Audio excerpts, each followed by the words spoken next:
Rahim. Thank you, Honorable Chair, my very distinguished friend and former colleague, a very outstanding diplomat of the country.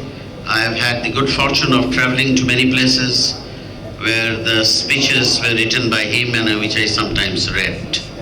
We are also very privileged to have here amongst us as the chief guest the Honorable Foreign Minister, as a student of an American university, as a professor of an American university in Boston, and long before that he, with his illustrious elder brother, fought for the country under the leadership of the greatest Bengali of all times, Bangabandhu Sheikh Mujibur Rahman. So it's a real challenge for me as someone who had something to do with the ministry way back in antiquity to speak here in their presence. Also in our presence is my very, very good friend, another valiant freedom fighter, Mr. Farooq Khan, very rightly the chairman of the Foreign Affairs Committee. Before that, he was the Minister of Commerce.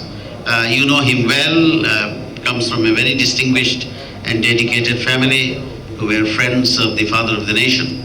The young entrepreneur who's leading the light to make possible the dream of Bangabandhu, the leadership of the Prime Minister Sheikh Hasina in the field of finance and insurance, Farzana Chowdhury. They have given their perspectives. I shall also be brief. I also thank Mr. Nazirur Rahman, who persisted in making somebody like me to come. I said, what on earth am I, an absolute commoner, going to do? He said, that's the reason why you should be there. There should be some difference between the scholars and the commoner. Before I go any further, I would be failing in my duty if I do not recognize two of our Murubbis. There is no English word for that. Former Assistant Secretary General of OIC, Mr. Mohsin, and Mr. Mukammal Haq, former Minister, former Secretary. And we talk of investment. This investment under the earlier dispensation, when Honorable Prime Minister Sheikh Hasina formed government after the killing of Bangabandhu and all his family members except the two daughters, the Prime Minister Sheikh Hasina and their younger sister Sheikh Rehana, one of the first focus was investment. And for a period, the chairman advisor was Minister Mr. Mukammal Haq. Ladies and gentlemen, the Bangladesh story can go on and on and on. Amartya Sen has written a book called The Argumentative Indian. You can even talk about the talkative Indian. Our diplomatic friends would know that if you get a Bangladeshi to start talking, you cannot make him finish, whereas it may take you hours together to make a Japanese to start talking. But the thing about Bangladesh is this, first thing is that we made the impossible possible. In 71, when the Bangladesh war was started, under the visionary guidance of the greatest Bengali, Bangabandhu Sheikh Mujibur Rahman, many would tell us, many of that generation, Farooq Khan has heard it, our Honorable Foreign Minister has heard it. What on earth are you doing? Your jute is facing competition. You have no other economy. You have so many mouths to feed. You are deficit in food. And then here is one of the strongest army backed by one of the strongest powers on earth. And within 9 months, of course, we deeply acknowledge our indebtedness to neighboring India for giving refuge to 10 million refugees, none of whom came back and said they were mistreated. None of whom. And in 9 months, a heavy price had to be paid. 3 million martyrs, nearly 300,000 of our women folk were violated. These are the stories you know. Standing on that debris, the father of the nation felt that our future lies in connectivity, in cooperation. And that is exactly what he pronounced. Institutional shape was given much later. And in the recent visit of our Honorable Prime Minister in Delhi, she has talked about SARC, she has talked about BIMSTEC, she has talked about BCIM, she has talked about BBIM. Look at the story of Bangladesh. It is absolutely impossible. When in 75 million people, we had a dearth, we had a shortfall of food. And today with 165 million, we are exporting food. Today, garments was absolutely unknown. We are world leaders. Today our people are sending money, which is one of the key fundamentals of our economy. I am not going to dilate long because even I can go on for hours together on the success stories of Bangladesh. And then we, with our history, with our culture, with our memory, we could never say no to this genocide, to this bestial attack that the Myanmar people had done on the Rohingyas and sent them back. Our Prime Minister, rightly enough, had been acclaimed by the world and has been called by Mother of Humanity. Is that enough?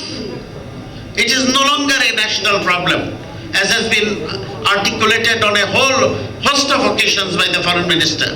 And I am so happy as a citizen of this country that our Prime Minister chose the platform in New York to say that this is a regional problem. It is a regional problem which can fast become a world problem. The world attention, if it moves away, God forbid, it will move away to the peril of the world. I do not want to give specific examples, but you know what had happened in the 70s, 80s in this region, and the world moved its eye away, it became a world problem. We do not wish that. Bangladesh wants, with tremendous perseverance and patience, to resolve this problem peacefully. Bangladesh has no business to make a scramble for power. Power politics is not our ethos. Our ethos is to advance ourselves as was propounded by Bangabandhu, friendship towards all, malice towards none. Very simple and yet so very, very significant.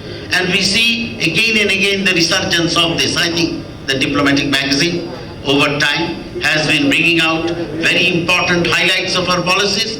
Yes, if there are shortcomings, the shortcomings are only brought out in the hope, in the confident hope, that given our resolve, given our history, given our mettle, given our capacity to adjust and confront the problems and adversarial situation we have, we shall also resolve. I am absolutely confident that the Rohingya issue will also be resolved, but just look at the environmental degradation. Look at the problem, look at the drain on the densest country in the world today, sir. Ladies and gentlemen, if the entire population of the world were thrown into the North American continent, it will still be less densely populated. And with that sort of situation, the people of Bangladesh, under the dynamic, visionary leadership of Sheikh Hasina, has opened its gates. But this is not something that can continue. This cannot be a situation. I speak absolutely as a citizen. I hold brief for none. I was an activist, a Mat Kormi, a field level worker of the most historic party of the country, Awami League. But today I am just a citizen. And honorable diplomats, you will please note that this is the passion with which a citizen. And I must applaud that with the patience that we are bringing together. Today Bangladesh economic is a success. It is to us who were very in our early teens, honorable Foreign Minister, I am sure it must also make you emotional, that Pakistan cites Bangladesh, then let us first become Pakistan. It is an example. So we have done so much. We do not want aid, we do not want gift, we want a little understanding of the situation, that if these problems are allowed to multiply, if these problems are allowed to go on, they cause problem not just a country of 160 million called Bangladesh, but to the region and the world. And I shall conclude only with this saying, that the world had turned out like never before.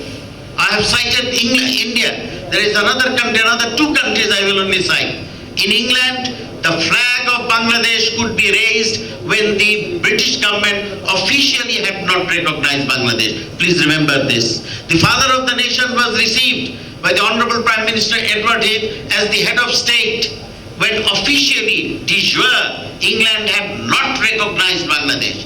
Europe turned out to support Bangladesh.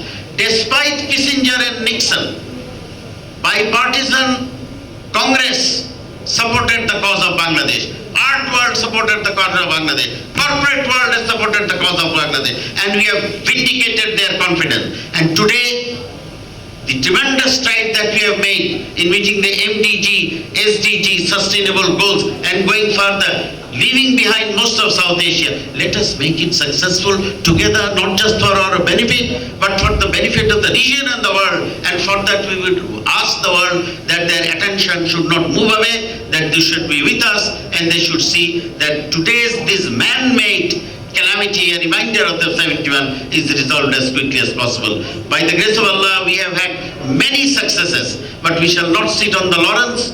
We shall continue because we have so many mouths to feed, and we believe that a happy, prosperous, peaceful Bangladesh can be a message of peace to the region and to the world, and only recently reminded by the Honorable Prime Minister's interaction. With this, I wish you well and offer my very deep and grateful thanks to the organizers, to Mr. Shahid Akhtar and everybody concerned that they have given me this honor to share my thoughts with you. Thank you very much.